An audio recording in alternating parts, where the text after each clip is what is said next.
What's up, ka-Spunky? Ito, mga tauhan ko.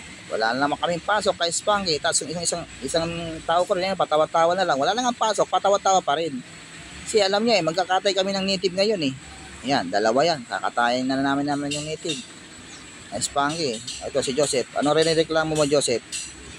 O, Edmar, alams na. Ayun, ka-Spunky. Yung paborito kong foreman, si Ato. Ayun, naglilinis-linis na ng tanglad. Ganyan kami dito kay Spunky, halos araw-araw katay kami ng native. Tapos ito, may nagdala sa akin ng pasalubong. Si Ato, pinalhan ako ng lansones na galing sa bundok. Ewan ko lang kung saan niya ito galing, nakatinira na naman sa kapitbahay. Yan mabait naman yan si Ato kay Spunky. At ganyan lang si Ato, mabait yan. Mahal na mahal ko yan si Ato paano kay Spunky? Lulutuin natin yung manok. Ayan na kay Spunky Ang bilis maluto ng manok kay Spunky.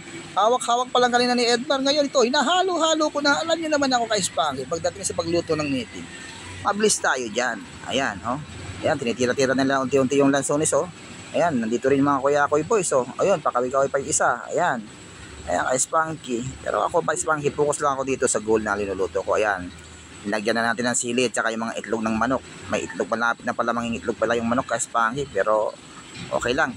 Masarap yan. Naninilaw-dilaw pa sa sabaw kay Spunky. Ayan kita nyo naman. Halo-haloin ko na kay Spunky. Ang bilis ko talaga. Kanina ginigisa-gisa ngayon. May sabaw na kumukulo. Sobrang init naman kay Spunky. Teka lang. Ayun kita nyo. Dilaw na dilaw ang sabaw kay Spunky. Iba talaga ang native kay Spunky pag linuluto. Talagang mapapawaw ka sa sarap. Ayan kay Spunky.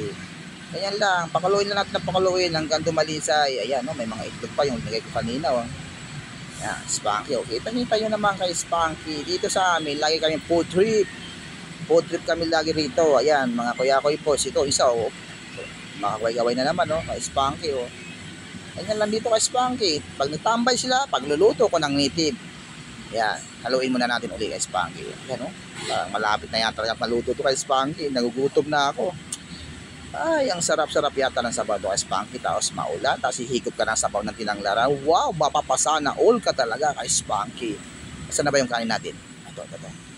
Yan, ito yung kanin namin kay Spunky galing Switzerland yan kay Spunky na kanin. Yan, kay Spunky. Kaya, inutusan ko na si Edwin maghanap ng daon ng saging. Tapos ito, i-dessert namin mamaya pagkatapos namin kumain. Ganyan kami dito kay Spunky Ayun aba, mga ready boys na itong mga tula ko yun.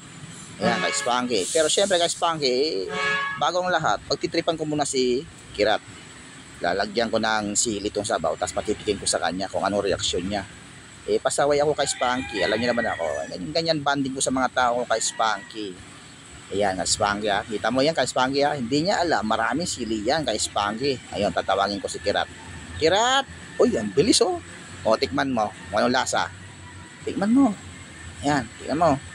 Ano lasa Kirat? Ba, hinawakan pa. Tikman mo nga Yan.